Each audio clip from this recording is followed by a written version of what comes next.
እሺ እንዴት አመሻችሁ ሁላችሁም። እንግዲህ ሰዓታችን ከ14 ደቂቃ ይላል።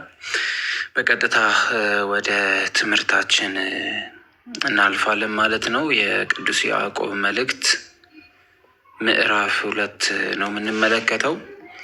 እንግዲህ ትናንትና እንደጀመርነው የቅዱስ ያዕቆብ መልእክት የጌታችን ወንድም በመባል የሚታወቀው የሐዋርያው የቅዱስ ያዕቆብ መልእክት እንግዲህ ትናንትና ምዕራፍ 1 ላይ ስለ ትዕግስት የጸሎት ስርዓት እንዴት እንደሆነ፣ በፈተና ሰዓት ላይ እንዴት ትዕግስት ማድረግ እንዳለብን፣ ስለ ትዕግስት ሕግን ስለመጠበቅ የህርመት ስርዓትን፣ እነዚህን ሁሉ ትናንትና ተምረን አልፈናል። ዛሬ እግዚአብሔር አምላክ ቀን ጨምሮልን ደግሞ ምዕራፍ 2 እንመለከታለን። እንግዲህ በዚህ በምዕራፍ 2 ከቁጥር 1 ጀምሮ እስከ ቁጥር 7 ድረስ ባለው ውስጥ ቅዱስ ያዕቆብ በጣም ያስጠነቅቃል። በተለይ የሚያዳሉ ሰዎች እንዳይኖሩ፣ በክርስትና ሃይማኖት ማዳላት እጅግ በጣም የተከለከለ መሆኑን ያስጠነቅቃል ማለት ነው። ከቁጥር 1 ጀምሮ ስንመለከት እንደዚህ ይለናል። ወንድሞቻችን ሆይ በክብር ጌታ በጌታችን በኢየሱስ ክርስቶስ ያለውን እምነታችሁ ለሰው ፊት በማላት አይሁን ይላል። በክብር ጌታ በጌታችን በኢየሱስ ክርስቶስ ያለው እምነታችሁ ለሰው ፊት በማድላት አይሁን በማለት ያስጠነቅቃል። ስለዚህ በጌታችን በመድኃኒታችን በኢየሱስ ክርስቶስ ክርስቲያን የተባሉ ሁሉ ማንም ሰው በእምነት ያለ እግዚአብሔር አምላክን አውቃለሁ ክርስቶስን አውቃለሁ የሚል እንዳያዳላ ይናገራል። ቁጥር 2 ላይ ስንመለከተው እንደዚህ ይላል። የወርቅ ቀለበት ያደረገና መልካም ልብስ የለበሰ ሰው ወደ ጉባኤያችን ቢገባ አለ። የወርቅ ቀለበት ያደረገ መልካም የሆነ ልብስን የለበሰ ሰው ወደ ጉባኤያችን ቢገባ፣ እንዲሁም ደግሞ ድሃው ያደፈ ልብስ ለብሶ ቢገባ፣ መልካም ልብስ የለበሰውን አይታችሁ አንተማ ና በዚህ በመልካሙ ስፍራ ተቀመጥ ብትሉት፣ ድሃው ግን አንተ በዚያ ቁም ያለዚያ በዚያ ከእግራችን በታች ተቀመጥ ብትሉት፣ እንግዲህ እናንተ ራሳችሁ አድሎ ማድረጋችሁ አይደለምን ብሎ ይጠይቃል ማለት ነው። ምን አደረጋችሁ? አድሎ አደረጋችሁም አይደለ ብሎ ይጠይቃችኋል ማለት ነው። ይሰማላ?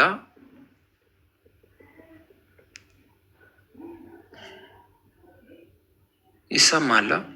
ከስር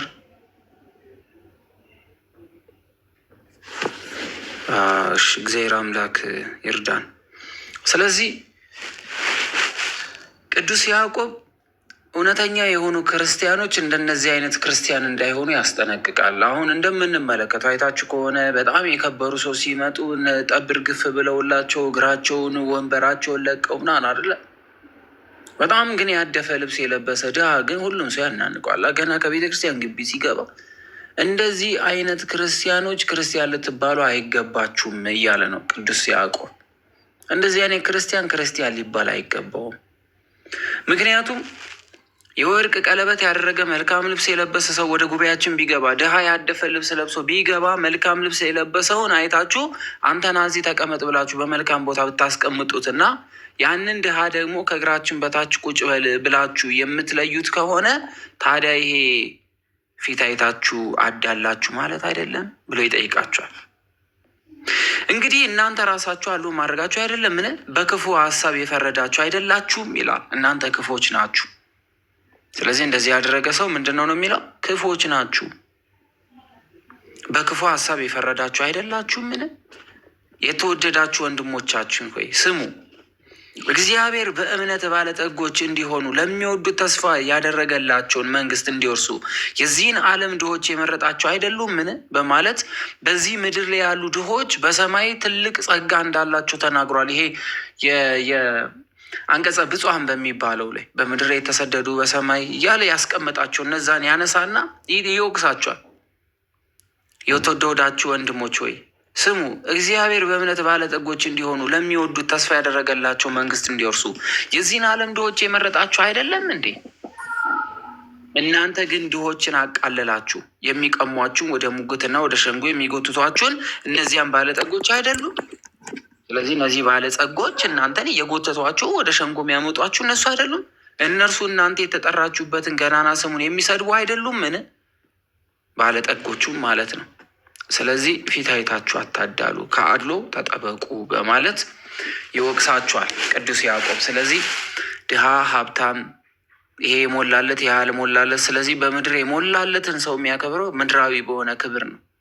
እግዚአብሔር አምላክን የተናቁትን፣ ሰው የሌላቸው የተባሉትን፣ ያደፈ ልብስ የለበሱትን ይመርጣል ነው። ስለዚህ ፊት አይታችሁ አታዳሉ፣ አገልግሎታችሁ መልካም እንዲሆን እያለ ነው ቅዱስ ያዕቆብ። ይቀጥልና ከቁጥር 8 ጀምሮ እስከ 13 ባለው ውስጥ እንደዚህ ይላቸዋል። መጽሐፍ ባልንጀራህን እንደ ራስህ ውደድ እንደሚል የእግዚአብሔር ሕግ የምትፈጽሙ ከሆነ መልካም ታደርጋላችሁ አለ። ባልንጀራን እንደ ራስህ አድርገህ ውደድ ይላል እና ይህን የምትፈጽሙ ከሆነ መልካም ታደርጋላችሁ። ለሰው ፊት የምታዳሉ ከሆነ ግን ኃጢአት ታደርጋላችሁ። ስለዚህ ፊትን አይታችሁ፣ አለባበስን አይታችሁ፣ አኳኋንን አይታችሁ፣ ሀብትን ገንዘብን አይታችሁ አትፍረዱ። ስለዚህ ቁጥር 9 ላይ ለሰው ፊት የምታዳሉ ከሆነ ግን ኃጢአት ታደርጋላችሁ። ሕግም እንደ ተላላፊዎች ይዘልፋችኋል። ሕግን ሁሉ የሚፈጽም ነገር ግን በአንዲቱ የሚሳሳት በሁሉ በደለኛ ይሆናል አለ። በሁሉ አንዲቷን የሚሳሳት ሕግ የሚላት 10ቱ ሕግጋቶች ናቸው። ሁሉን ጠብቆ በአንዷ የሳተ ሰው ሕግ አፍርሷል ማለት ነው፣ ወድቋል ማለት ነው። ስለዚህ በሁሉ በደለኛ ይሆናል። አታመንዝር ያለው እርሱ አትግደል ብሏልና። ይሄ በአዲስ ኪዳን ነው። እነዚህ ተሽረዋል፣ እነዚህ ከዚህ በኋላ አይሰሩም ለሚሉ ሰዎች ያው ያዕቆብ እየጠቀሳቸው ነው። ያዕቆብ ከ12 ሐዋርያት መካከል አንዱ ነው። የጌታ ሐዋርያ ይባላል። የጌታችን የመድኃኒታችን የኢየሱስ ክርስቶስ ከ12 ሐዋርያት መካከል አንዱ፣ ከነ ቅዱስ ጴጥሮስ እኩል ስልጣን ያለው፣ እግዚአብሔር አምላክ የመረጠው፣ ከክርስቶስ እግር ስር ተቀምጦ ወንጌል የተማረ፣ የአዲስ ኪዳን የክርስቶስ በአዲስ ኪዳን ክርስቶስ እረኝነትን የሰጠው ጠባቂ ያደረገው። ስለዚህ ቅዱስ ያዕቆብ ከ10ቱ ሕግጋት መካከል ዘጸአት ምዕራፍ 20 ላይ ያሉትን ይጠቅስና ይወቅሳቸዋል። እንደዚህ ይላል፣ ሕግ እንደ ተላላፊዎች ይዘልፋቸዋል። ሕግ ሁሉ የሚፈጽም ነገር ግን በአንዲቱ የሚሳሳት በሁሉ በደለኛ ይሆናል። አታመንዝር ያለውን እርሱ ራሱ አትግደል ብለዋልና። አታመንዝር፣ ነገር ግን ብትገድል ሕግ ተላላፊ ትሆናለህ። በነፃነት ሕግ ይፈረድባችሁ ዘንድ እንዳላችሁ መጠን እንዲህ ተናገሩ፣ እንዲህም አድርጉ። ምሕረትን ለማያደርግ በፍርድ ጊዜ ምሕረት የለውም። ይቅር የማትል ከሆነ፣ ምሕረት የማትሰጡ ከሆነ፣ የማትምሩ ከሆነ ምን አለባችሁ አለ? ፍርድ አለባችሁ። ምን አለባችሁ? ፍርድ አለባችሁ፣ ይፈረድባችኋል። ሕግ የምትተላለፉ ከሆነ ምን አለባችሁ? ይፈረድባችኋል። ስለዚህ ሕግ አትተላለፉ ይላል። ስለዚህ ሁሉንም ጠብቅ፣ አንዷን ብትስት በዛች በአንዷ ምክንያት ምን አለብህ? ፍርድ አለብህ፣ ቅጣት አለብህ እያለ ነው ቅዱስ ያዕቆብ። ስለዚህ ምሕረት ለማያደርግ ደግሞ በፍርድ ቀን ምሕረት የለውም። ስለዚህ የፍርድ ቀን ምን አለ እያለን ነው። በተቃራኒ ሰሞኑን አንዳንድ ጥያቄ ሲጠይቁ ነበራ። እግዚአብሔር ዳግም ሲመጣ ይምራል ወይ? ዛሬ በደለኛ የሆኑ ሰዎችን እግዚአብሔር አምላክ ይምራቸዋል ወይ? ዛሬ የበደሉ ሲኦል የገቡ ሰዎች ገሃነም ከመግባታቸው በፊት ምሕረት አላቸው ወይ? አዎ፣ ይኸው እግዚአብሔር አምላክ መሐሪ ስለሆነ ምን አለ? ምሕረት ለማያደርግ በፍርድ ጊዜ ምሕረት የለውም አለ። ስለዚህ በፍርድ ቀን ምን አለ እያለን ነው? መማር አለ፣ ምሕረት አለ እያለን ነው ቅዱስ ያዕቆብ። ነገር ግን ምሕረትን የሚያደርግ ሰው በፍርድ ቀን ደስ ይለዋል። ስለዚህ ምሕረት የሚያደርግ ሰው በፍርድ ቀን ምን ይለዋል አለ? ደስ ይለዋል። ስለዚህ ዛሬ በምድር ላይ ሳለን ምን ማድረግ አለብን ማለት ነው? መሐሪ መሆን መቻል አለብን። ይቅር የምንል ሰዎች መሆን መቻል አለብን። የበደሉንን ሰዎች ይቅርታ የምናደርግላቸው ልንሆን ይገባል። ባስከፉን ጊዜ፣ ባሳዘኑን ጊዜ ፈጥነን ይቅርታ ልናደርግላቸው የሚገባን ጊዜ አሁን ነው።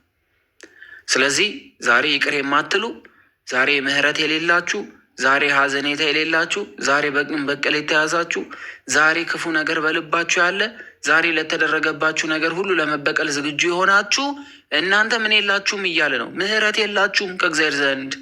የትኛውም በደላችሁ በምሕረት አይታለፍም። ስለዚህ እውነተኛ የሆነ ዳኛ ይፈርድባችኋል እያለን ነው። ይፈርድባችኋል። ስለዚህ ነገር ግን ምሕረት የሚያደርግ ሰው አሁን በምድር ላይ እግዚአብሔር አምላክ ለፍርድ በመጣ ቀን ይምረዋል እያለን ያለው። ምን ይለዋል? ይምረዋል። ቀይ እያበራ ነው፣ ግን ይሰማችኋል? ይሰማል? ያለውበት ቦታ ኔትወርክ የለም፣ በደንብ ይሰማል። ከተሰማችሁ ይሰማል በሉኝ።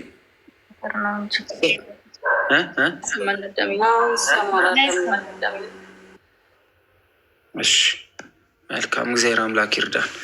ስለዚህ ነገር ግን ምሕረት የሚያደርግ ሰው በፍርድ ቀን ደስ ይለዋል። ስለዚህ በምድር ላይ ሳላችሁ ምን በሉ ነው እያለን ያለው? መሐሪ ሁኑ፣ ይቅር ባይ ሁኑ። ይሄ ፍንጭ እኮ ነው የተሰጠን፣ ፍንጭ ሰጥቶናል። በምድር ላይ በእግዚአብሔር ፊት ምሕረት እንድናገኝ በሙሉ ልባችን፣ በሙሉ ሀሳባችን፣ በሙሉ አካላችን ለሰው ልጆች ምን እንድናደርግ? ምሕረትን እንድናደርግ፣ ይቅር ባይ እንድንሆን፣ እግዚአብሔር አምላክን የምንወድ ከሆነን መውደዳችንን በመኖር ውስጥ እንድናሳይ ይቅር ባዮች እንድንሆን ያስፈልጋል። ለምሳሌ እጅግ በጣም ከባድ የሆነ ነገር በሕይወታችን ላይ የሚያደርጉ ሰዎች ሊመጡ ይችላሉ። በልባችን ቅም ያለ መያዝ፣ ፈጥኖ ይቅር ባይነትን ማሳደግ ምናምን አለብን ማለት ነው። ስለዚህ ቅዱስ ያዕቆብ ስለ ፍቅር በሚናገርበት በዚህ ክፍሉ ላይ መሐሪ ሁኑ እንዲምራችሁ እግዚአብሔር አምላክ፣ የፍርድ ቀን ምሕረት አለ። ያችን ምሕረት ግን ለማግኘት ማረኝ እንኳን ለማለት የሚምረውን አምላክን አምነን ምን ማለት አለብን? በምድር ህይወታችን መሐሪ መሆን አለብን እያለን ከቁጥር 14 ጀምሮ እስከ ቁጥር 26 ድረስ ስንመለከተው እስከ ቁጥር 26 ድረስ ያለውን ስንመለከተው ስለ ሃይማኖትና ስለ ምግባር ነው የሚነግረን። እንደዚህ ይለናል ቅዱስ ያዕቆብ፣ ወንድሞቻችን ሆይ እምነት አለኝ ምግባር ግን የለኝም የሚል ሰው ቢኖር ምን ይጠቅመዋል አለ። እኔ ኦርቶዶክስ ነኝ ግን እጨፍራለሁ። እኔ ኦርቶዶክስ ነኝ ግን ሰው እሳደባለሁ። አይ እኔ ክርስቶስን አምነዋለሁ ግን በስማም በቃ እኔ ሰው ያስጠላኛል ምናምን የምንል ከሆነ ምን ይጠቅመናል?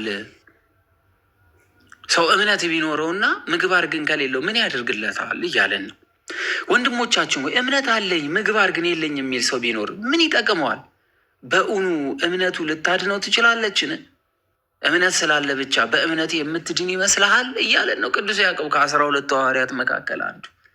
እሺ ከወንድሞቻችን ወይም ከእህቶቻችን የታረዙ ወይም የዕለት ምግብ ያጡ ቢኖሩ ከእናንተ አንዱ በሰላም ሂዱ፣ እሳት ሙቁ፣ ትጠግባላችሁ ቢላቸው ለችግራቸው የሚሹትን ባይሰጣቸው ምን ይጠቅማቸዋል?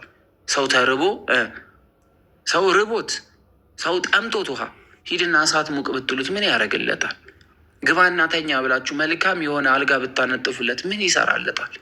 አልጋው ላይ አይተኛ፣ እሳቱን በትክክል አይሞቀው። ቅዱስ ያዕቆብ ይህንን ምሳሌ ያነሳላቸዋል። የዕለት ምግብ ያጡ ቢኖሩ ከእናንተ አንዱ በሰላም ሂዱ እሳት ሙቁ ትጠግባላችሁ ቢላቸው ለችግራቸው የሚሹትን ባይሰጣቸው ምን ይጠቅማቸዋል? እንዲሁ ስራ የሌለው እምነት ቢኖር በራሱ የሞተ ነው አለ። ስለዚህ መልካም ምግባር ከሃይማኖት ጋር ሲደመር ያ ነው ህይወት መሆን የሚችለው።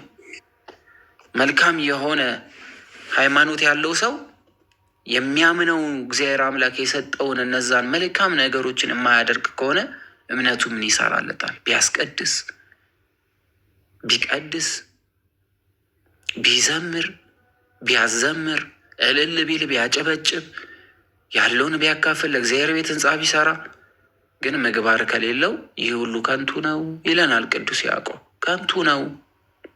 እሺ ለችግራቸው የሚሹትን ባይሰጣቸው ምን ይጠቅማቸዋል? እንዲሁ ስራ የሌለው እምነት ቢኖረው በራሱ የሞተ ነው። እምነት ኖሮት ግን ስራ ከሌለው፣ እምነት ሆኖት ምግባር ከሌለው ይህ የሞተ ነው ይለናል ቅዱስ ያዕቆብ። ነገር ግን አንድ ሰው አንተ እምነት አለ እኔ መልካም ስራ አለኝ፣ እስቲ ሃይማኖትህን ከስራ ለይተህ አሳየኝ፣ እኔም እምነቴን በስራ ያሳያለሁ ይላል።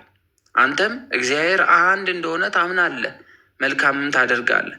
እንግዲህስ አጋንንት ያምናሉ ይንቀጠቅጣሉ። አንተ ሰነፍ ሰው እምነት ያለ ምግባር የሞተች እንደሆነች ልታውቅ ትወዳለህን? ይላል።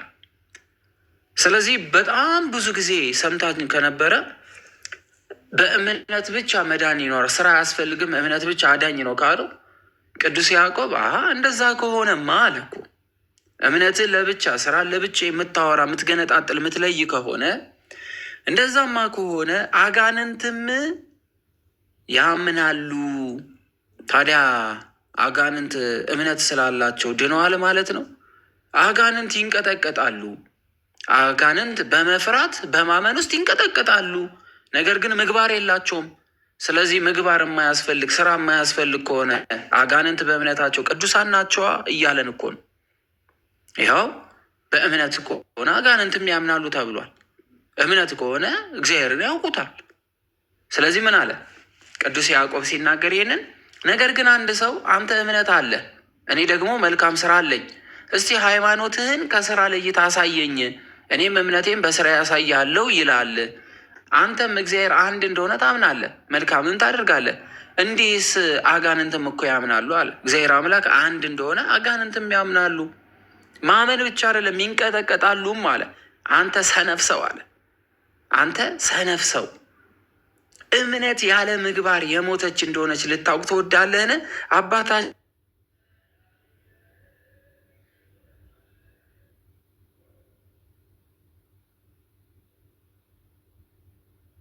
አብርሃም ልጁ ይሰበው ጊዜ ቀስት ጽድቆ አባታችን አብርሃም የእምነቱ ፍሬ ነው ማለት ነው። ስለዚህ አባታችን አብርሃም ልጁ ይስሐቅን ወደ መሰዊያ ባቀረበው ጊዜ በስራው የጸደቀ አይደለምን አለ። ጽድቅን በምን አግኝቷል? በታማኝነቱ ጽድቅን በታማኝነት አግኝቷልና። እምነት ለስራ ትረዳው እንደነበረ በስራውም እምነቱ መላችና ፍጽምት እንደሆነች ታያለህን አለው። ምን ትላለህ? ታያለህ እምነቱ ምን እንደሆነች ፍጽምት እንደነበረች። ስለዚህ የእምነቱ ማረጋገጫው ምኑ ነበረ? ግብሩ ነበረ፣ ስራው ነበረ። እግዚአብሔር አምላክ አብርሃም እግዚአብሔር አምላክን በመፈለግ ማንን አግኝቶታል? በእምነት አደለ? እግዚአብሔር አምላክን ፈልጎ ያገኘው በእምነት ነው እንጂ በስራ አይደለም። ይህንን ቅዱስ ጳውሎስ ምን ብሏል? አብርሃም እምነቱ ነው እንጂ በእምነት እንጂ በራሱ ስራ አይደለም የጸደቀው። አብርሃም በምን ጸደቀ ይለናል? በእምነት ይለናል። ስለዚህ አምኖ ነው እንጂ በስራ አይደለም የጸደቀው ብሎ አስቀምጠልን። በእምነት ብሎ ቅዱስ ጳውሎስ ሲናገር ምን ማለት ነው ስንል እምነቱ ምን ሆነለት? እምነቱ ምን ሆኖ ተቆጥሮለታል? ጽድቅ ሆኖ ተቆጥሮለታል። ለምን ስንል እግዚአብሔር አምላክን ፈልጎ ሲያገኝ መጀመሪያ የተገረዘ ስላልነበረ፣ እግዚአብሔር አምላክን ፈልጎ ሲያገኝ ማንም ሰው ያስተማረው ስላልነበረ። አብርሃም እግዚአብሔር አምላክን ፈልጎ ያገኘው ከጣዖት አምላኪ ቤተሰብ ውስጥ ነው። ስለዚህ በእምነት ማንን ፈለገ?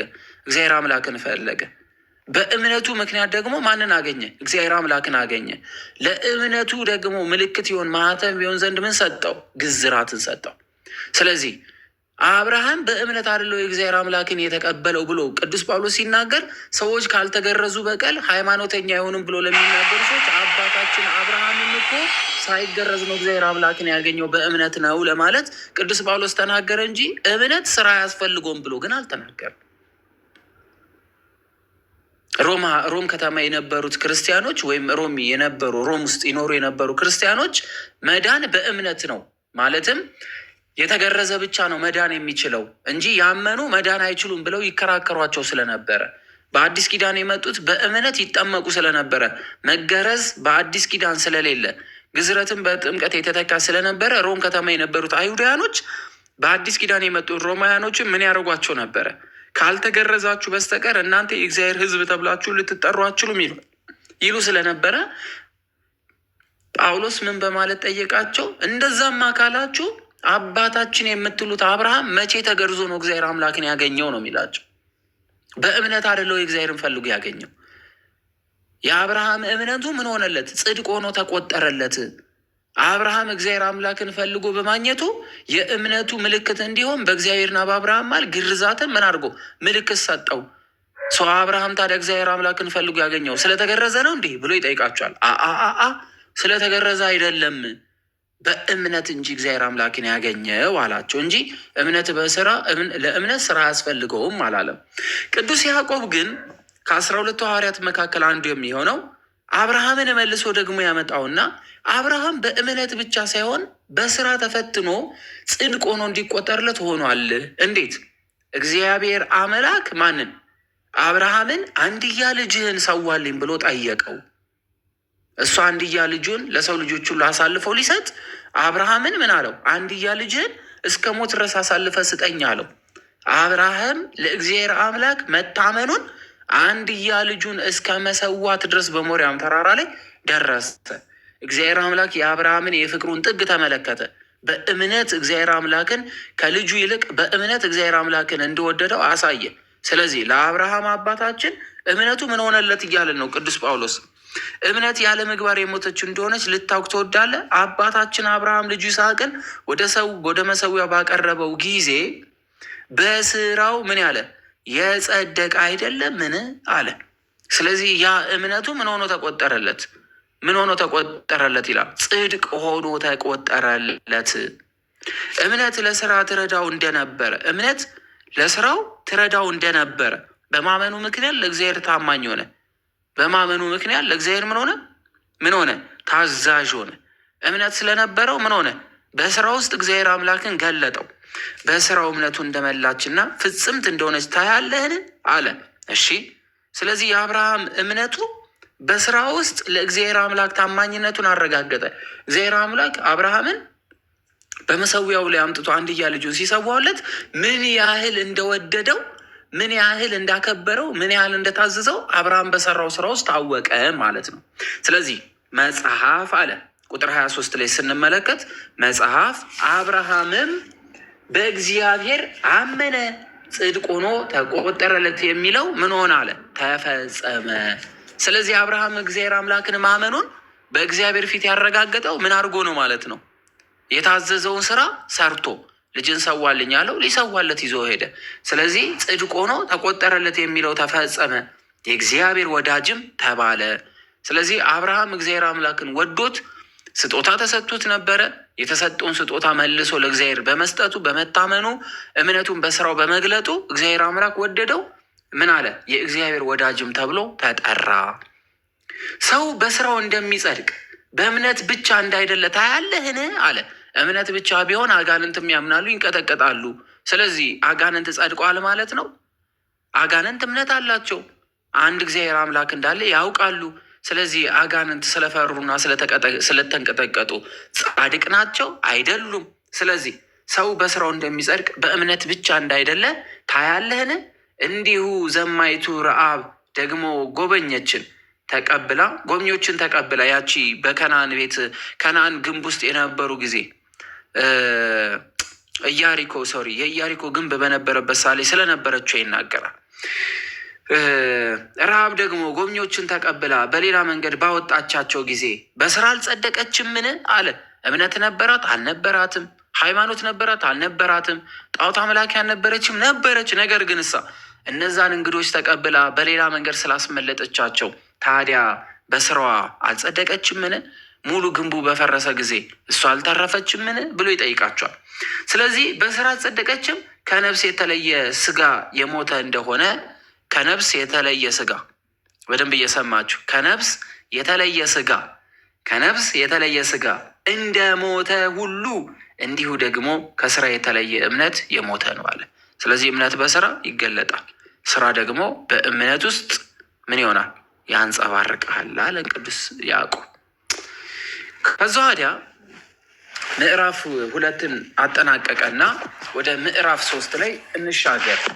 ምዕራፍ 3 ላይ እንደዚህ በማለት ይናገራል። ምዕራፍ 3 ላይ ከስህተት ስለመጠበቅና አንደበትን ስለመግዛት ይናገራል። ማን? ቅዱስ ያዕቆብ። ወንድሞቻችን ሆይ ከመካከላችሁ መምህራን ብዙዎች አይሁኑ። ከመካከላችሁ መምህራኖች ምን አይሁኑ? ብዙዎች አይሁኑ። ጽኑ፣ ፍርድ እንደምንቀበል ታውቃላችሁና አለ። ስለዚህ ጽናት ያስፈልገናል። ለምን? እግዚአብሔር አምላክ የሚፈርድበት ጊዜ እንደሚመጣ የታወቀ ነውና። ስለዚህ በሃይማኖታችን እንድንጸና ያስፈልጋል። ብዙዎች አስተማሪዎች አይሁኑ። እሺ፣ ጽኑ ፍርድ እንደምንቀበል ታውቃላችሁ። ሁላችን እጅግ እንስታለንና በቃል የማይስት ማንም ቢኖር እርሱ ስጋውን ሁሉ ደግሞ ሊገታ የሚችል ፍጹም ሰው ነው አለ። ስለዚህ ሁላችን ምንድነን አለ? እንስታለን። ስለዚህ ሁላችን የምንስትነንና ሁላችንም ልንጸና ይገባል። በቃል የማይስት ማንም ቢኖር እሱ ስጋውን ሁሉ ደግሞ ሊገታ የሚችል ፍጹም ሰው ነው። እነሆ ይታዘዙን ዘንድ በፈረሶች በአፏቸው ልጓም እናገባለን። ስለዚህ ፈረሶች እንዲታዘዙን አለ። ወደ ፈለጉት ወደ ቀኝ ሲያዞሩት ወደ ቀኝ፣ ወደ ግራ ስናዞረው ወደ ግራ እንዲዞሩ፣ ቁሙ ብለን ወደ ኋላ ስንጎትታቸው እንዲቆሙ፣ ሂዱ ስንል ደግሞ እንድናላላላቸው እያለ ነው። ስለዚህ እነዚህ ፈረሶች ይታዘዙን ዘንድ ልጓም እናገባለን በአፋቸው አለ። አካላቸውንም ሁሉ እንመራለን። እነሆ መርከቦች ደግሞ አካላቸውን ይህን ያህል ታላቅ ሲሆን በንፋስ ኃይል ይነዳሉ ይመለሳሉም። ሰውም ይህን ያህል ታናሽ በሆነ መቅዘፊያ ይመልሳቸዋል፣ ወደ ወደደው ወደብ ያደርሳቸዋል። እንዲሁ ምላስም ትንሽ አካል ናት አለ። በደንብ እያያችሁ ይቺ በአፋችን ያለችው ምላስ ሙሉ አካላችንን የምትገልጡ ስለሆነች፣ ነገር ግን በአካላዊ ልኬት ምላስ ምንድን ናት አለ? ትንሽ ናት። ሰው ይህን ያህል ታናሽ በሆነ መቅዘፊያ ይመልሳቸዋል፣ ወደ ወደደ ወደብም ያደርሳቸዋል። እንዲሁ ምላስም ትንሽ አካል ናት፣ ታላላቅ ነገርንም ታመጣለች አለ። አይታችሁ ከነበረ ወደ ሰሜኑ ያ ሁሉ ወደ 2 ሚሊዮን የሚጠጋ ህዝብ ያለቀው በሁለት ሰዎች የምላስ ምንድን ነው መመላለስ ነው። አሁን ዩክሬን እና ራሽያ እየተገዳደሉ ያሉት ሁለት ባለስልጣኖች በተመላለሱት ንግግር ያ ሁሉ ህዝብ እያለቀ ነው። ሀገር የሚጠፋው በሁለት ሰዎች አለመግባባት ነው። ሀገር በሚመሩ ሁለት ሰዎች አለመግባባት ሀገር ትወድማለች፣ ብዙ ህዝብ ያልቃል። በደንብ እያያችሁ። ስለዚህ ቅዱስ ያዕቆብ ምን ይላል?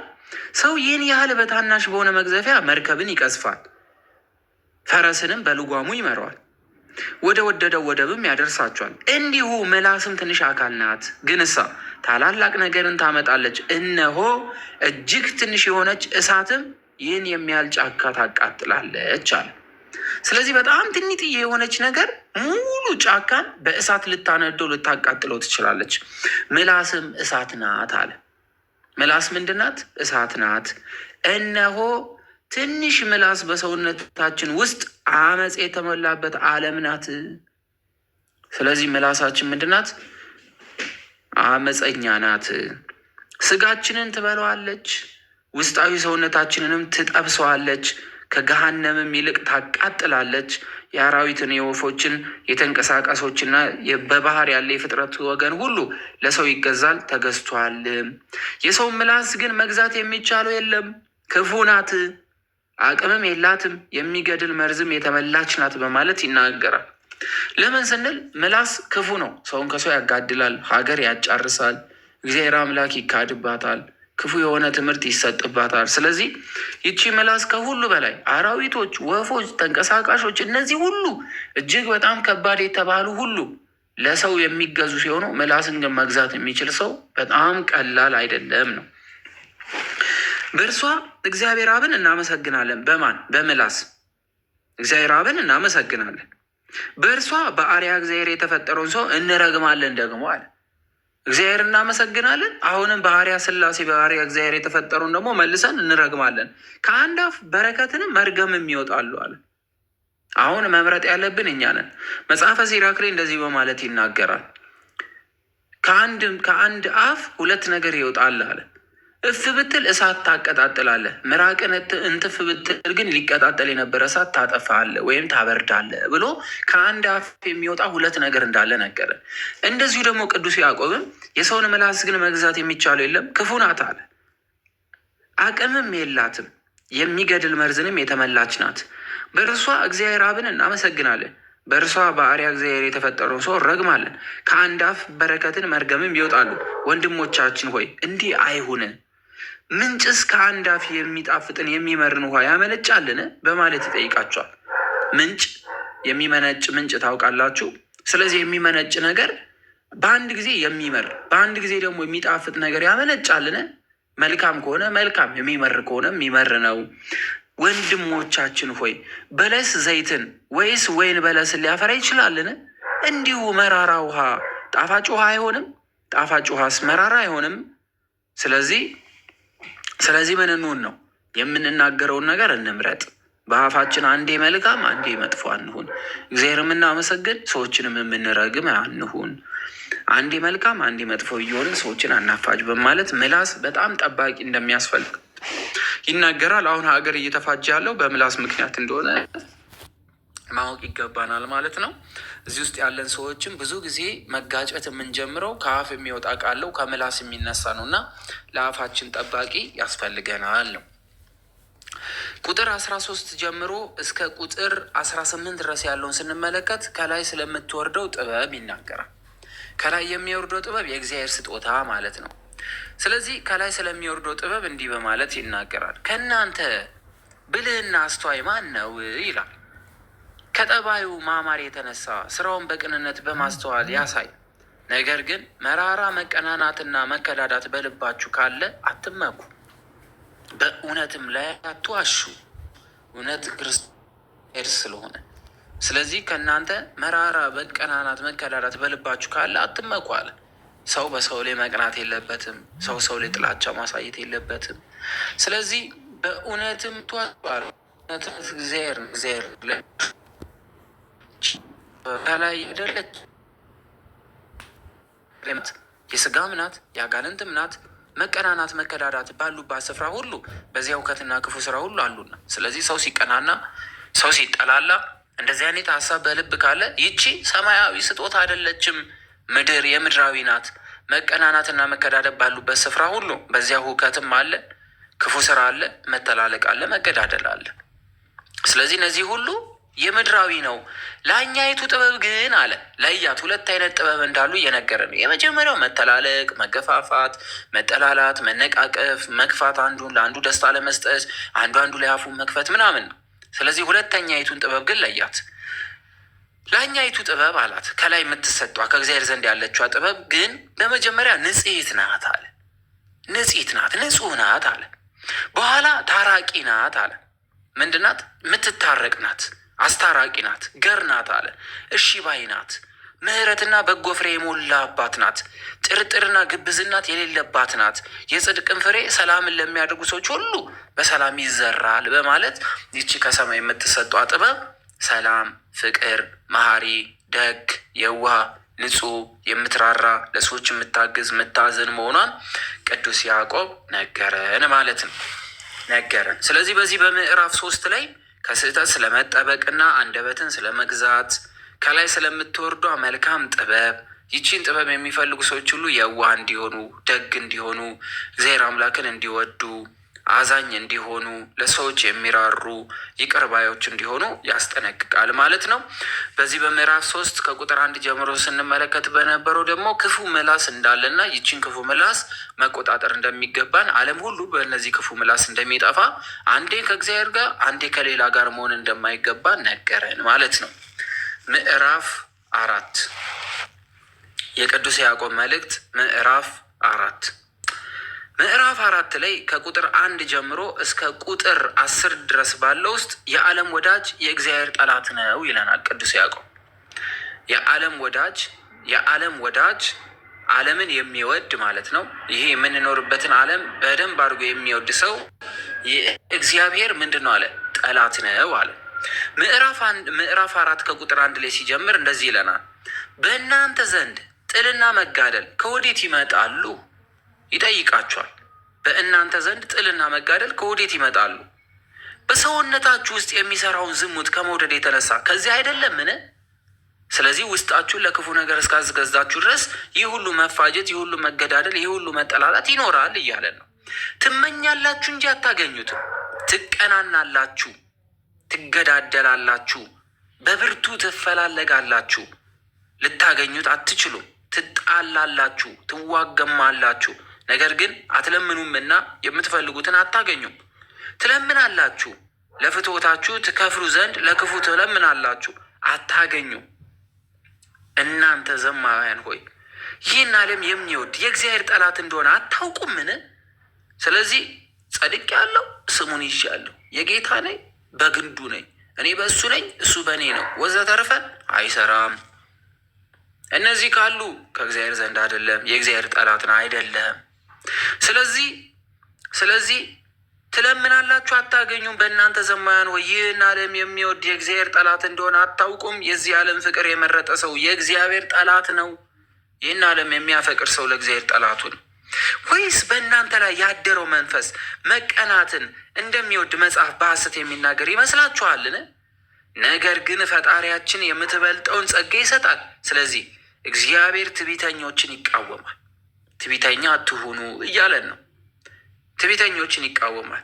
ለትሑታን ግን ጸጋን ይሰጣል። ትሑት ሁኑ፣ የዋህ ሁኑ፣ ደግ ሁኑ። ፈሪሃ እግዚአብሔር ያለው ሰው ከእግዚአብሔር ዘንድ መሆን የሚፈልግ ሰው አይኮራም፣ ትዕቢት የለበትም፣ አይቀናም፣ አይገፋም፣ አይገድልም፣ አይጠላም፣ አያሳድድም። የአንዱ እድገት ለሌላው ክፋት አይሆንበትም። የአንድን ሰው ኃጢአት ለማጋለጥ በጣም ታክቶ አይሰራም። የወንድሙን በደል ለራሱ ያደርጋል። ስለ ወንድሙ ይጸልያል፣ ስለ ወንድሙ ያዝናል። ኃጢአተኞችን ይሸሽጋል፣ በደላቸውን ነውራቸውን ይደብቃል። ስለዚህ ከእግዚአብሔር ዘንድ የሆኑ ሰዎች እነዚህ ናቸው። ከእግዚአብሔር ዘንድ ያልሆኑስ በጥቂቱ ይኮንናሉ፣ የራሳቸውን በደል ይደብቃሉ፣ የሰውን በደል አግዝፎ ያሳያሉ፣ ሰውን ያዋርዳሉ፣ የስድብ አንደበት አላቸው፣ የጥላቻ ዓይን አላቸው፣ የቅናት መንፈስ ሞልቶባቸዋል። ሰዎች ሲያድጉ አይወዱም፣ ሰዎችን ማሳደድ ይወዳሉ። ስለዚህ ቅዱስ ያዕቆብ እግዚአብሔር ትዕቢተኞችን ይቃወማል፣ ለትሑታን ግን ጸጋን ይሰጣል። እንግዲህ እግዚአብሔርን እሺ በሉት።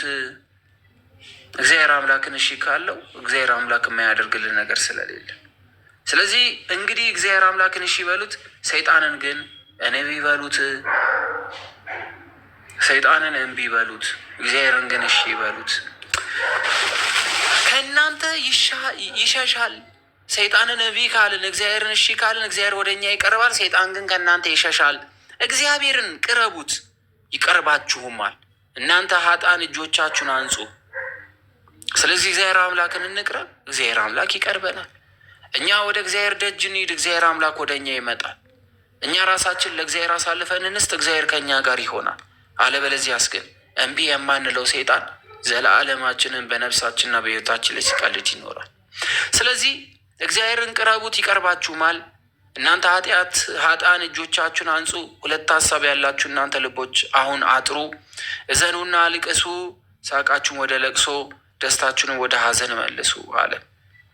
በዓለም ውስጥ የምትደሰቱ ለዓለም ራሳችሁን አሳልፋችሁ የሰጣችሁ በዓለም ውስጥ ያላችሁ በጠቅላላ እዘኑና አልቅሱ፣ ሳቃችሁን ወደ ለቅሶ፣ ደስታችሁን ወደ ሐዘን መልሱ። በእግዚአብሔር ፊት ራሳችሁን ዝቅ አድርጉ፣ እርሱም ከፍ ከፍ ያደርጋችኋል።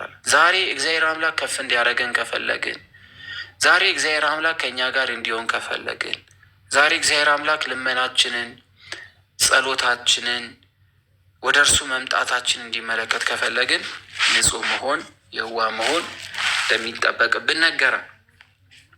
ምዕራፍ 4 ከቁጥር 11 ጀምሮ እስከ 17 ባለው ላይ እንዲህ በማለት ይናገራል።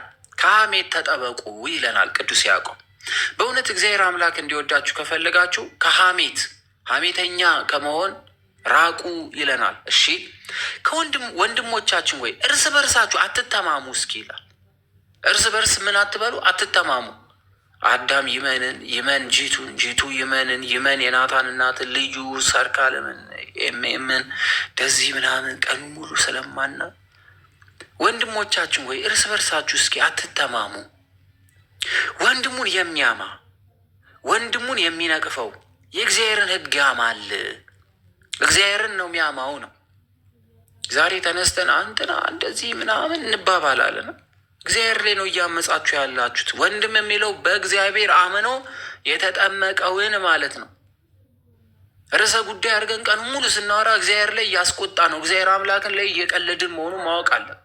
ለዚህ ነው ቅዱስ ያዕቆብ ወንድሞቻችን ሆይ አለ፣ እርስ በርሳችሁ አትተማሙ። ወንድሙን የሚያማ የሚነቅፈውም የእግዚአብሔርን ሕግ ያማል፣ የእግዚአብሔርንም ሕግ ይነቅፋል። ሕጉን የምትነቅፍ ከሆነ ደግሞ ሕግ አፍራሽ ሆንክ እንጂ ሕግን ፈጻሜ አይደለህም። ሕግን የሚሰጥና የሚፈርድ አንድ ነው። ባለ ሕጉ እሱ ነው፣ ፈራጅም እግዚአብሔር አምላክ ነው። በእግዚአብሔር ወንበር ላይ ተቀምጠን ዛሬ ሰዎችን እንፈርድባቸዋለን ነው አይደል? በእግዚአብሔር ወንበር ተቀምጠን ቁም ስቅላችሁ እናሳይ አይደል? ያዕቆብ ግን አለ ኧረ ሕግ አውጪም ፈራጅም አንድ ነው አለ። እሱ አንድ ነው።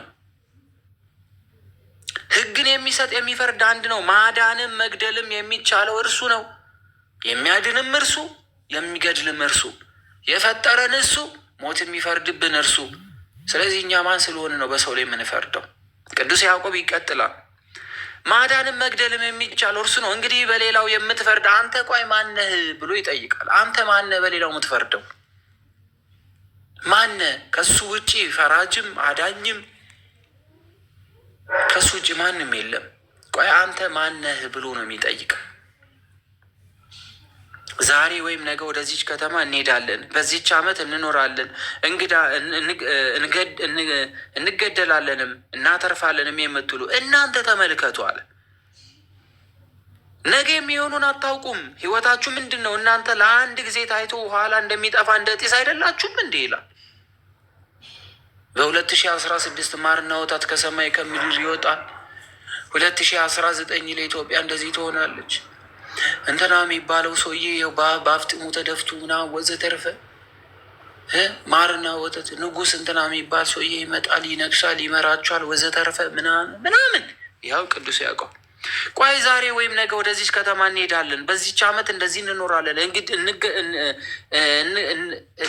እንነግዳለን፣ እናተርፋለን የምትሉ እናንተ ተመልከቱ። ነገ የሚሆነውን አታውቁምና ህይወታችሁ ምንድን ነው? እናንተም ለአንድ ጊዜ ታይቶ ኋላ እንደሚጠፋ እንደ ጢስ አይደላችሁምን? እንደ ጢስ አይደላችሁምን?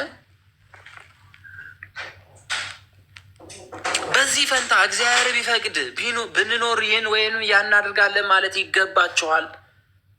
እግዚአብሔር ከፈቀደ ነገ እንገናኛለን። እግዚአብሔር ከፈቀደ የሚቀጥለው ዓመት የተሻለ ይሆናል። እግዚአብሔር ከፈቀደ ከዛሬ ነገ የተሻለ ይሆናል። እግዚአብሔር ከፈቀደ ይህንን ስራ ሰርቼ እግዚአብሔር አምላክ ባርኮልኝ ትልቅ ቦታ ደርስ ይሆናል። እግዚአብሔር ከፈቀደ የሚቀጥለው ዓመት እግዚአብሔር ካደረሰን እንገናኛለን በሉ። እግዚአብሔር ቢፈቅድ በሉ። የጊዜ ባለቤት እርሱ ነውና በነገ እርግጠኛ አትሁኑ። ስለዚህ የነገ ባለቤት እግዚአብሔር አምላክ መሆኑን እመኑ ይለናል።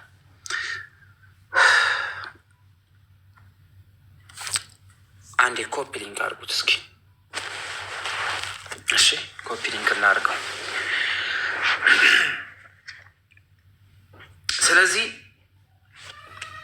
ዛሬ ወይም ነገ ወደዚች ከተማ እንሄዳለን፣ በዚህ ዓመት እንኖራለን፣ እንነግዳለን፣ እናተርፋለን የምትሉ እናንተ ተመልከቱ። ነገ የሚሆነውን አታውቁምና ህይወታችሁ ምንድን ነው ብሎ ይጠይቃል ቅዱስ ያዕቆብ። ህይወታችሁ ምንድን ነው? እናንተማ ለአንድ ጊዜ ታይቶ ኋላ እንደሚጠፋ እንደ ጢስ አይደላችሁምን? በዚህ ፈንታ እግዚአብሔር ቢፈቅድና ብንኖር ይህን ወይም ያን እናደርጋለን ማለት ይገባችኋል። አሁን እናንተ በስራችሁ ትመካላችሁ። እንደዚህ ያለችው ትምክህት ኋላ ክፉ ናት። እኔ እንደዚህ ነኝ፣ እኔ ነኝ አዳንኩ፣ እኔ ጉልበት ስላለኝ ሰራው፣ ኧረ እኔ ጥበበኛ ነኝ፣ እኔ ጎበዝ ነኝ፣ እኔ አዋቂ ነኝ ለምንድን ነው የምንለው ነው። አሁን እናንተ በስራችሁ ትመካላችሁ። እንደዚህ ያለችው ትምክህት ኋላ ክፉ ናት። በጎ ነገር ማድረግን የሚያውቅ የማይሰራትም ኃጢአት ትሆንበታለች። በጎ ነገርን አውቆ ግን ካልሰራት ያቺ ማወቁ በራሱ ምፈረድበት የሚከሰስበት ይሆናል። ስለዚህ በጎ ነገር ማድረግን የሚያውቅ የማይሰራት ግን ኃጢአት ይሆንበታል። ስለዚህ የምታውቋትን ኑሩት፣ የምታውቁትን ስሩ እያለን ነው ቅዱስ ያዕቆብ። ስለዚህ ዛሬ ተምረናል። በተማርነው መልኩ መኖር መቻል አለብን። ዛሬ እግዚአብሔር አምላክን አውቀናል። ባወቅነው ልክ ከእግዚአብሔር ጋር መኖር አለብን። ዛሬ እግዚአብሔር አምላክ ምን ማድረግ እንዳለብን ነግሮናል። ያን ነገር መስራት የእኛ ድርሻ ይሆናል። ስለዚህ በጎ ነገር ማድረግ የሚያውቅ የማይሰራት ኃጢአት ይሆንበታል። በጎ ነገርን አውቆ ግን የሰራት ደግሞ የምህረት ቃል ኪዳኑ ትሆንለታለች። ከዛሬ ቅዱስ ያዕቆብ ምዕራፍ 5 የመጨረሻ መልእክቱ ላይ ከቁጥር 1 ጀምሮ እስከ ቁጥር 6 ድረስ እንዲህ በማለት አስቀመጠ። ለባለጸጎች የተሰጠ ቁጣ፣ ለባለጸጎች የተሰጠ ቁጣ ባለጸጎችን ለይቶ ይናገራቸዋል። አሁን እናንተ ባለጠጎች ኑ፣ ስለምትመጣባችሁ መከራ ዋይ ዋይ እያለችሁ አልቅሱ አለ። ስለሚመጣባችሁ መከራ ከአሁኑ መጥታችሁ ብታለቅሱ ይሻላችኋል። ባለጸጋ የተባላችሁ እህላችሁ ነቅዟል፣ ልብሳችሁን በብል ተበልቷል፣ ወርቃችሁ ብራችሁ ዝገቱ ምስክር ይሆንባችኋል፣ ስጋችሁንም እንደ እሳት ይበለዋል። ለኋለኛው ቀን መዝገብን አከማችታችኋል አለ። የኋለኛዋ ቀን መዝገብ ማናት ስንል ጌታችን መድኃኒታችን ኢየሱስ ክርስቶስ በማቴዎስ ወንጌል ላይ እንደነገረን መልካም የምናደርግ ከሆነ ሰው እንዲወድልን የማናደርገው ራሳችን ደብቀን በእግዚአብሔር ፊት የምንሰጠው ሁሉ ብልህ ሌባ በማይሰርቀው መዝገብ እንደምናስቀምጥ አስቀድሞ የነገረንን ያን ቃል ያስታውስና እነዚህ ግን በምድራዊ ሕይወታቸው ጭብጨባን የፈለጉ፣ በምድራዊ ሕይወታቸው ሙገሳን የፈለጉ፣ በምድራዊ ሕይወታቸው እልልታን የፈለጉ፣ በምድራዊ ሕይወታቸው ለጋሽ ናቸው፣ ሰጪ ናቸው፣ አቶ ገሌማ እንትናማ እንዲባሉ የፈለጉ መዝገባቸው ከምድራዊ ሕይወት ያላለፈችዋ ይቺ ብልህ በማይበላው ነቀዝ በማይበላው ሌባ በማይሰርቀው መዝገብ አስቀምጣችኋል፣ አከማችታችኋል። እነሆ ምድራች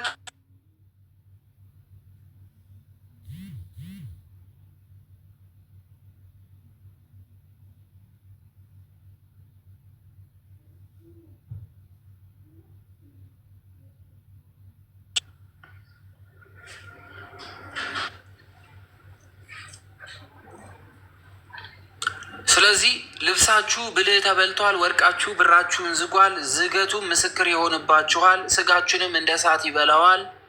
ለኋለኛው ቀን መዝገባችሁን አከማይታችኋል። እነሆ ምድራችሁን ያረሱት የገበሬዎችን ዋጋቸውን ቀምታችኋል። የቀማቿቸው ገበሬዎችም ይጮሃሉ። የአጫጆችም ጩኸት ወደ አሸናፊ እግዚአብሔር ጆሮ ደርሷል። በምድር ላይ ደስታን አደረጋችሁ፣ ተቀማጠላችሁ። ለሚታረድበት ቀን ፍሪዳን እንደሚያሰባ ልባችሁን አደነደናችሁ። ጻድቁንም ምንም ሳይቃወማችሁ ተላልፋችሁ ገደላችሁት በማለት ያስቀምጣል። ይሄ የሚናገረው በሀብት በንብረታቸው ስለሚኮሩ ሰዎች፣ በሀብት በንብረታቸው በገንዘባቸው ድሆችን የሚበድሉ፣ የሚቀሙ፣ የሚዘርፉ ባለስልጣናት፣ ገንዘብ ያላቸው፣ ማንንም የማይሰሙ፣ ምድር ላይ የሚዝናኑ፣ በድሃው እንባ የሚስቁ፣ የሚቀልዱ፣ በወንበራቸው፣ በጦራቸው፣ በገንዘባቸው፣ በጎሶቻቸው፣ በብዙ ነገር የሚመኩ ፍርድ አለባቸው። አሁን አልቅሱ ይላችኋል። በሕይወት እያላችሁ አልቅሱ። ስልጣን ስላለው በስልጣኑ ተመክቶ የሚያሳድድ፣ ገንዘብ ስላለው ድሃውን የሚያስለቅስ፣ መቀማት ስለቻለ ጉልበት ስላለው ድሃውን ቀምቶ ባዶን የሚያስቀር፣ ዛሬ የሚያስለቅሱ ሁሉ ገንዘብ ስለከፈለ የቀጠራትን ሴት ባህሪ አድርጎ የሚረግጥ፣ እንደፈለገ ሊጠቀምባት የሚፈልግ፣ እነዚህ ሁሉ ሞት እንዳለባቸው ይናገራል። ትሞታላችሁ፣ ሞት አለባችሁ እያለ ፍርድ አለባችሁ። የእነዚህ የምስኪናኖች ጩኸት፣ የእነዚህ የአዛኞች ጩኸት፣ የእነዚህ ሰዎች ሁሉ ጩኸት ወደ ማን መጥቷልና? ወደ እግዚአብሔር አምላክ ደርሷልና ፍርድ አለባችሁ። ስለዚህ አሁን እናንተ ባለጠጎች ኑ ስለምትመጣባችሁ መከራ ዋይ ዋይ በሉ ብሎ አስቀድሞ ቅዱስ ያዕቆብ ለመናቸው። ዛሬም ድረስ እንደዛው አይታችኋል። የቤተ ክርስቲያን አገልጋዮችም በገንዘባቸው በሚሊዮኖቻቸው እየገዙ ምስኪናኖችም ምን ያህል እንደሚያስገድሏ፣ ምን ያህል እንደሚያስደበድቡ እያየና በዘመናችን የእግዚአብሔርን ቤት ሐዋርያት በደማቸው ያጸኗትን ቤተ ክርስቲያን ዛሬ ለማረም እና ለመቀየር ምን እየሰሩ እንደሆነ፣ ስንቶቹ በምን አይነት አመፅ ቤተ ክርስቲያንን ብትንትኗን ለማውጣት እየጣሩ እንደሆነ፣ እነዚህ ነገ እግዚአብሔር ፊት በደሙ የመሰረታት ቤተ ክርስቲያን ላይ ዛሬ የተሳለቁና የቀለዱ ሁሉ ጠብቁ ተብሎ የታዘዙትን እረኞች ሁሉ በገንዘባቸው ገዝተው እንደፈለጉ ልጆቻቸውን የሚበትኑ የእግዚአብሔርን ልጆች ሁሉ እየበተኑ ያሉ ዋጋቸውን ያገኛሉ። ለዚህ ነው ቅዱስ ያዕቆብ እናንተ ነውና አሁን ጩሁ አልቅሱ የሚላቸው። ከቁጥር 7 ጀምሮ እስከ 12 ድረስ ስንመለከት ስለምትመሰገን ትዕግስት ይናገራል። እንግዲህ ወንድሞቻችን ሆይ እነሆ ገበሬ የፊተኛውን የኋለኛውን ዝናብ እስክትቀበል ድረስ እየታገሰ የምድርን ፍሬ እንደሚጠብቅ ጌታችሁ እስከሚመጣበት እስከ ኋለኛይቷ ቀን ድረስ ታገሱ ይላል። ገበሬ መጀመሪያ ሲያርስ ደረቅ መሬትን አፈርን ያርሳል። ዝናብ እየመጣ ነው ብሎ መቆፈር ይጀምራል። በእምነት ይወጣል። ዝናብ በሌለበት ምንም በሌለበት ደረቅ መሬትን እንደሚቆፍር በእምነት ወጥቶ እንደሚቆፍር ሁሉ ከዛ ወዲያ ደግሞ የምድርን ፍሬ ደግሞ በእምነት የቆፈረው አፈር ውስጥ ደግሞ መልሶ እንደሚዘራው በገንዘቡ የገዛውን ዘር ደግሞ መልሶ እንደሚዘራ በእምነት ዘርቶ ደግሞ ከእያንዳንዱ ፍሬ ብዙ ፍሬዎችን እንደሚጠብቅ ልክ እንደዛ በኋለኛይቱ ቀን ደግሞ ያንን የዘራውን ዘር ነው ፍሬ ደግሞ በእምነት ደግሞ ከዛች ከዘራባት ደረቅ መሬት እንደሚሰበስብ እንደሚያምን ሁሉ የጌታችሁን መምጣት ተቃርባለችና እሷን ጠብቁ ይለናል። ስለዚህ ዛሬ ሁላችንም በእምነት ወደ ሰማይ ሲያርግ የተመለከትነው ጌታ ኢየሱስ ክርስቶስ እንዲሁ ለፍርድ ይመጣል ብለን ልክ እንደ ገበሬው በመቶ እምነት 100% እምነት ሊኖረን ይገባል።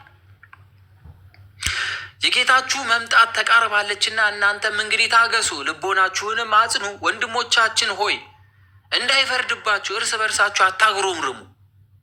እርስ በርስ ስናጉረመርም ይፈረድብናልና። ወንድሞች ሆይ እንዳይፈረድባችሁ እርስ በርሳችሁ አታጉረምርሙ። እነሆ ፈራጅ ከበራችሁ መድረክ ቆሞ ይጠብቃልና። ወንድሞቻችን ሆይ የመከራና የትዕግስት ምሳሌ የሆኑትን በጌታ ስም የእግዚአብሔር ቃል የተናገሩትን ነቢያትን ተመልከቱ። እነ አብርሃም፣ እነ ይስሐቅ፣ እነ ያዕቆብ፣ እነ ኤልያስ፣ እነ ሄኖክ፣ እነ ሙሴ አባቶቻችን የቀደሙት እነ ኢሳይያስ በትንቢቶቻቸው ይህ የተናገሩት እግዚአብሔር አምላክን አልተመለከቱትም፣ ግን በእምነት ግን ተናገሩ። የዚህን ዓለም መዳን በእምነት መሰከሩ፣ በእምነት ጻፉ፣ ነገር ግን አላዩትም። ስለዚህ ቅዱስ ያዕቆብ ይላል እነርሱን ተመልከቱ፣ በጌታ ስም የእግዚአብሔርን ቃል የተናገሩትን ነቢያቶችን ተመልከቱ። እነሆ የታገሱት ብፁዓን እንላቸዋለን። እነዚህ ምንድን ናቸው? ብፁዓን ናቸው፣ የታገሱ ስለሆኑ። ስለዚህ ታጋሾች ብፁዓኖች ተብሎ ይጠራሉ። ይቀጥላል። የኢዮብን ትዕግስት ሰምታችኋል ብሎ ይጠይቃችኋል ቅዱስ ያዕቆብ። ኢዮብን ምሳሌ ያደርጓል። አባታችን ኢዮብ በረከቱ በሁላችን ይደር፣ ትዕግስቱን እግዚአብሔር አምላክ ያድለን። ቅዱስ ያዕቆብ እኮ የጌታ የኢየሱስ ክርስቶስ ሐዋርያ እኮ ነው። ጌታችን ኢየሱስ ክርስቶስ ጋር እኮ ያደገ ነው። እግዚአብሔር አምላክን እኮ የተመለከተ የዳሰሰ፣ አብሮ የተጫወተ፣ አብሮ የሳቀ፣ ከዛ ወዲህ ደግሞ ከ12 ሐዋርያት ሐዋርያ የሆነ በጌታ ስም የሞተ የጌታን መምጣት የሚጠብቅ እኮ ነው። ግን እንደዚህ አለ፣ የኢዮብን ትዕግስት ሰምታችኋል? እግዚአብሔር የፈጸመለትን አይታችኋልን? አይታችኋል? የእግዚአብሔር ቸርነቱ ብዙ ነውና ይቅርም ባይ ነውና። ስለዚህ እግዚአብሔር አምላክ ይቅር ባይ ነው። እግዚአብሔር አምላክ ቸር መሐሪ ነው። ወንድሞቻችን ሆይ ከሁሉ አስቀድሞ በሰማይ ቢሆን በምድርስ ቢሆን በሌላ መሐላስ ቢሆን በምንስ ፈጽሞ አትማሉ። ነገር ግን ከፍርድ በታች እንዳትወድቁ ነገራችሁን አዎ ከሆነ አዎ በሉ፣ ውሸት ከሆነ ውሸት በሉ፣ እውነት ከሆነ እውነት በሉ፣ አይደለም ቢሆንም ደግሞ አይደለም በሉ። አለበለዚያ ግን በሰማይም በምድርም አትማሉ። ይህን ካለ በኋላ ከቁጥር 13 ጀምሮ እስከ ቁጥር 20 ድረስ ባለው ውስጥ እንደዚህ በማለት ይናገራል። ስለ ጻድቅና ስለ ጸሎት። ጻድቅ መሆን ከፈለግን፣ ጸሎተኛ መሆን ከፈለግን እንዲህ በማለት ይናገራል። በተለይ ይሄ ክፍል ስለ ቤተ ክርስቲያን ካህናት፣ ስለ ስልጣን፣ ስለ ክህነት ስልጣን እግዚአብሔር አምላክ ክህነት ስለሰጣቸው ካህናት በአብዛኛው ይናገራል። እምነታችን ምን ያህል እንደሆነ እግዚአብሔር አምላክ የሰጣቸው ጸጋ ምን ያህል እንደሆነ የሚናገርበት ክፍል ነው ቅዱስ ያዕቆብ። ብዙ ጊዜ ይህን ክፍል የካህናትን ስልጣን የሚያቃልሉ፣ የካህናትን ምልጃ፣ ጸሎት፣ የኃጢአት ስርየት እንደሚያሰጥ የሚያቃልሉ ሰዎች ይህን ክፍል ብዙ ጊዜ አይደፍሩትም። እንዲህ በማለት ይናገራል። ቁጥር 13 ላይ ከእናንተ የሚያዝን ቢኖር ይጸልያል። ከእናንተ የሚላቸው ያመኑትን ነው፣ ያላመኑ አይደለም። በእግዚአብሔር ያመኑ እምነት ያላቸው እግዚአብሔርን የተቀበሉትን እንደዚህ ይላቸዋል። ከእናንተ የሚያዝን ቢኖር ይጸልይ፣ ደስ የሚለውን ቢኖር ይዘምር። ከእናንተ የታመመ ሰው ቢኖር በቤተ ክርስቲያን ያሉ ቀሳውስትን ይጥራና ይጸልዩለት፣ ሽማግሌዎች ይላል። ስለዚህ እነዚህ ሽማግሌዎች ተብሎ የተጠሩት ቀሳውስት የቤተ ክርስቲያን አገልጋዮች በመባል ይታወቃሉ። ከእናንተ የታመመ ሰው ቢኖር በቤተ ክርስቲያን ያሉ ቀሳውስትን ይጥራና ይጸልዩለት፣ በጌታችን በኢየሱስ ክርስቶስ ስም የተጸለየበትንም ዘይት ይቀቡት። ዛሬ እምነት ስትቀቡ የሚያቃልሉ፣ ቅባ ቅዱስ ስትቀቡ የሚያቃልሉ፣ ጸበል ስትረጩ የሚያቃልሉ፣ ካህኑ ጸሎት ሲያደርግላችሁ የሚያቃልሉ፣ በቤተ ክርስቲያን ደጃፍ ወድቃችሁ እግዚአብሔር አምላክ ሆይ ማረን ብላችሁ ስትጠይቁ ያቃልሉ ይህን ክፍል አያውቁትም። ግን ቅዱስ ያዕቆብ ከ12 ሐዋርያት መካከል አንዱ ከጌታ እጅ የተማረ ጌታን የዳሰሰ ጌታ ኢየሱስ ክርስቶስን ያመነ የወደደ በስሙ ሰማዕት የሆነ የተቀበለ እግዚአብሔር አምላክን አብዝቶ የሚወድ ደግሞ የጌታ ወንድም ተብሎ የተጠራ ከ12 ሐዋርያት የበለጠ ለጌታ ቅርብ የነበረ ይህ የጌታ ወንድም የተባለው ቅዱስ ያዕቆብ በጌታችን በኢየሱስ ክርስቶስም የተጸለይበትን ዘይት ተቀቡ ይላል። የሃይማኖት ጸሎትም ድውዩን ይፈውሰዋል፣ እግዚአብሔርም ያስነሳዋል፣ ኃጢአትንም ሰርቶ እንደሆነ ይሰረይለታል። እርስ በእርሳችሁ ኃጢአታችሁን ተናዘዙ እንድትድኑ ለወንድሞቻችሁ ጸልዩ፣ የወንድሞች ጸሎት ወንድሞችን ያድናልና። የወንድሞች ጸሎት፣ የካህናት ጸሎት፣ እግዚአብሔር የመረጣችሁ ሰው ጸሎት ወንድሙን ያድናልና። የጻድቅ ሰው ጸሎቱ ብዙ ትረዳለች፣ ግዳጅም ትፈጽማለች። ኤልያስ እንደኛ ሰው ነበረ አለ ቅዱስ ያዕቆብ። ወደኋላ ተመለሰና ኤልያስን አነሳው። ኤልያስ እንደ እኛ ሰው ነበረ፣ እንደምንታመም ይታመም ነበረ። ዝናብ እንዳይዘነብ ጸሎት ጸለየ። 3 ዓመት ከ6 ወር በምድር ላይ አላዘነበም። ሰው ነው። እኛ ስንታመም እንደሚታመመው የሚታመም ነው። ግን እግዚአብሔር አምላክን ስለወደደ ከእግዚአብሔር ጋር ስለነበረ ግን 3 ዓመት ከ6 ወር በምድር ላይ ዝናብ እንዳይዘንብ አደረገ። ዳግመኛ ደግሞ ጸለየ፣ ሰማይም ዝናቡን ሰጠ፣ ምድርም ፍሬዋን አበቀለች። ወንድሞቻችን ሆይ ከእናንተ ከጽድቅ የሳተ ቢኖር ከኃጢአቱ የመለሰውን ቢኖር ኃጢአተኛውን ከተሳሳተበት መንገድ የሚመልሰው ራሱ ከሞት አዳነ። ወንድሙን ከበደል ወንድሙን ከኃጢአት መንገድ የሚመልስ ወንድሙን ብቻ ሳይሆን ራሱን ከምን አዳነ? ከፍርድ አድኗል፣ ከሞት አድኗል ማለት ነው። ብዙ ኃጢአቱንም እንዳስተሰረየለት ይወቅ። ስለ ወንድሙ ብሎ የወንድሙን በደልና ኃጢአት እንዳይቀጥልበት የሚያደርግ እግዚአብሔር አምላክ ፊት ትልቅ ጸጋና በረከት አለው።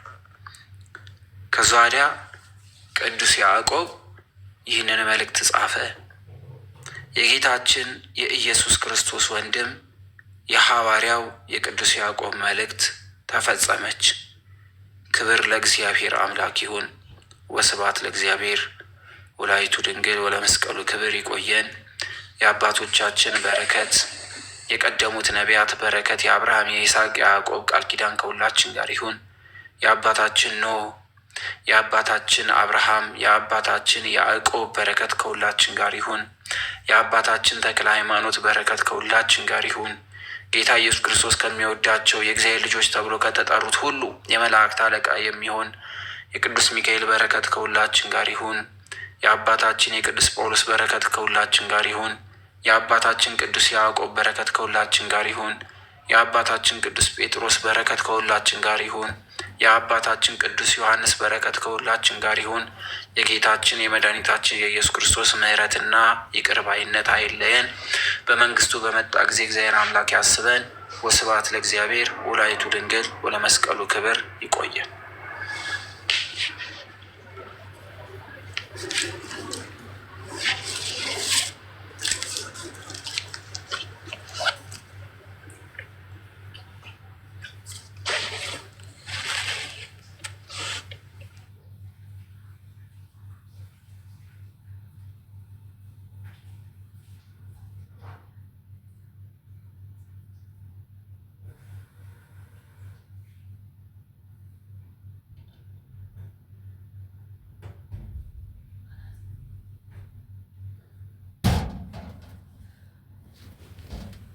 ህዝቢ ቃለ ሕይወት ያሰማልን።